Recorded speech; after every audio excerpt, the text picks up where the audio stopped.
Բարելույս, այսօր մարտի 6-ն է, ուրբաթ 3 մարտի 5-ին տեղի ունեցավ Բարգավաճ Հայաստան կուսակցության 8-րդ արտահերթ համագումարը, որի ժամանակ Գագիկ Ծառուկյանը հայտարարեց, որ հեռանում է ակտիվ քաղաքականությունից։ Բարգավաճ Հայաստան կուսակցությունը համագումարի ժամանակ հայտարարվել է ընդդիմություն։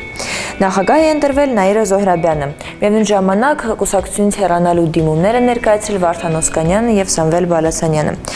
Այսօր մարտի 6-ին ժամը 16-ին Ազատության հրապարակում տեղի կունենա Ռաֆի Հովհաննիսյանի եւ Ժառանգություն կուսակցության ամփոփ հաշվետվությունը։ Այսօր ժամը 19-ին օպերա եւ բալետի ազգային ակադեմիական թատրոնում տեղի կունենա Հայաստանի ֆիլհարմոնիկ նվագախմբի համերգը դաշնակահար Հայկ Մելիքյանի հետ։ Իսկ ժամը 15-ին Հայաստանի ազգային պատկերասրահում կբացվի Կոմիտասի ծննդյան 145-ամյակին նվիրված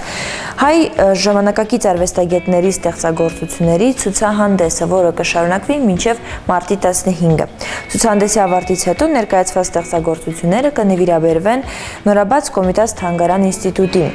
Այսօր ժամը 19-ին Կոմիտասի անվան կամերան երաժշտության տանը կկայանա բարոկ արիաներ համերգը։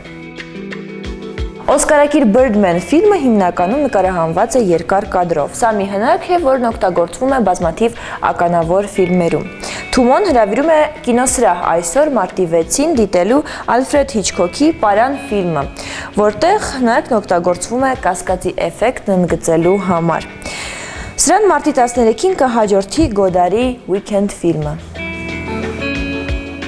Այսօր շատ երկրներում նշվում է ատամնաբույժի միջազգային օրը։ 1790 թվականի մարտի 6-ին Ջոն Գրինվուդի Վաշինգտոնի ատամնաբույժի եւ Ջորջ Վաշինգտոնի անձնական բժշկի կողմից հայտնագործվել է ստոմատոլոգիական բորը։ Ես շնորհավորում եմ բոլոր ատամնաբույժներին։ Իսկ 2 օրից մարտի 8-ը կանանց միջազգային օրն է։ Ամենաառաջին պատմական իրադարձությունն այսօրվա հետ կապված 1857 թվականի մարտի 8-ն էր, երբ Նյու Յորքի տեքստիլ գործարանի կին աշխատողներն իրենց իրավունքների պաշտպանության համար քայլերթով անցան քաղաքի փողոցներով։ Դե իսկ ես բոլորին հաճելի հանգիստ եմ ցանկանում, Երևանում այս պահին զրոյից ցածր 2 աստիճան է։ Ծանոթացեք եղանակ տեսությանը ամբողջ Հայաստանում։